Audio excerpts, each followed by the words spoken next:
Hi friends. நமக்கு ஒரு நாளும் ஒரு மாதிரி இருக்கும். எல்லா நாளும் ஒரே மாதிரி இருக்காது இல்லையா? அந்த மாரி தான் இன்னைக்கு வந்து ஆயிப்போச்சு. நேத்து நாய்க்கு வந்து சாப்பாடு வைக்கிறப்ப பார்த்தீங்கன்னா, பச்சரிசி தங்கச்சி வச்சுட்டா. அதுக்கப்புறம் அந்த அரிசிய எடுத்து நான் ஊற வச்சு இடியாப்பத்துக்கு வந்து எடுத்து வச்சுட்டு புழுங்கல் அரிசி வச்சிருந்தேன். மிஷின்ல குடுத்து அரைச்சுட்டு வந்திருந்தேன். சரி இடியாப்பம் சுடலான்னு எடுத்து வச்சிருந்தேன். எல்லா நாளும் நல்லா சூப்பரா வரும். இன்னைக்கு என்னன்னே தெரியல. நானும் வந்து 3 அச்சு வச்சிருக்கேன். 3 அச்சு வச்சு புழிஞ்சு பார்த்துட்டு, அது ஏன்னே தெரியல. புழியவே முடியல. கை தான் பயங்கரமா வலி எடுத்தது. என்னால புழிய முடியலன்னு சொல்லிட்டு தம்பிகிட்ட குடுத்து அவன தான் அன்னைக்கு வந்து புழிய சொல்லியிருந்தேன். ஏன் அப்படி ஆச்சுன்னு எனக்கு தெரியல. கரெக்ட்டா தான் வந்து மாவு பதமா இருக்கட்டும், எல்லாமே சரியா தான் வந்தது.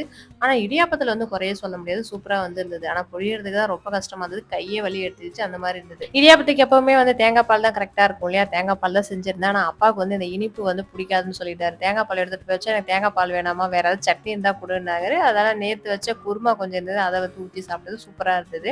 அதிலயே கொஞ்சம் மாவு வந்து பார்த்தீங்கன்னா, என்னால புழிய முடியலன்னு சொல்லிட்டு கொஞ்சம் சரி பொழுதுக்கு வந்து அப்பாவுக்கு வந்து எதனா ஸ்நாக்ஸ் மாரி கொழுக்கட்டை செஞ்சு குடுக்கலாம். அவருக்கு தீனி வச்ச கொழுக்கட்டைனா ரொம்ப பிடிக்குன்றதால, அது கொஞ்சம் மாவு வந்து எடுத்து வச்சிருந்தேன்.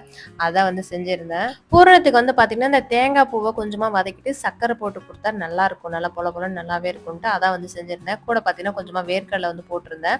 என்னதான் இந்த மாரி ஸ்நாக்ஸ்லாம் செஞ்சு குடுத்தாலும், ஆனா எதுவுமே செஞ்சு குடுக்காத மாரி ஒரு நாள் பார்த்தீங்கன்னா, ஒரு மாரி சொல்லுவாங்க. அதுதான் அத கேட்கிறப்ப தான் பார்த்தீங்கன்னா, அவ்ளோ கடுப்பாகும். இதுக்கப்புறம் நான் எதுவுமே செஞ்சு குடுக்க மாட்டேன் அப்படின்னு சொல்ல தோணும். அப்புறம் என்ன பண்றது? அப்புறம் ஏதாவது வந்து செஞ்சு குடுக்கணுமேன்னு செஞ்சு குடுத்துருந்தேன். ஆனா எல்லாத்தையும் ரெடி பண்ணி இந்த தட்டுல வச்சுட்டேன். தட்டுலேருந்து எடுக்கிறப்ப பார்த்தீங்கன்னா, கொஞ்சம் உடைஞ்ச மாரி ஆயிப்போச்சு. மத்தபடி சூப்பராவே இருந்தது.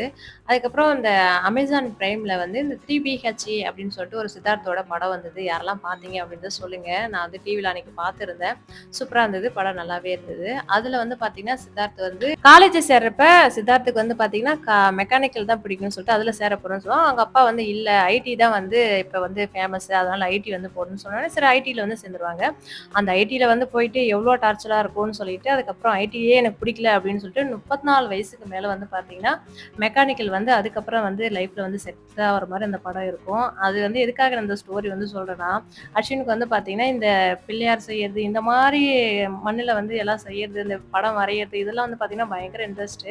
அதனால இப்பவே நாங்க முடிவு பண்ணிட்டோம். அஸ்வினுக்கு வந்து இந்த மாரி படிக்கிறதுல வந்து பார்த்தீங்கன்னா, ரொம்ப இன்ட்ரெஸ்ட்டா இருக்கான். அதனால இத நோக்கியே வந்து நாங்க சேர்த்து விட்டுறலாம் அப்படின்னு சொல்லிட்டு இப்பவே முடிவு பண்ணியிருக்கோம். அவனுக்கு என்ன சரியா வருதோ, அவனுக்கு என்ன பிடிச்சிருக்கோ, அதே வந்து பண்ணட்டும் அப்படின்னு முடிவு பண்ணியிருக்கோம்.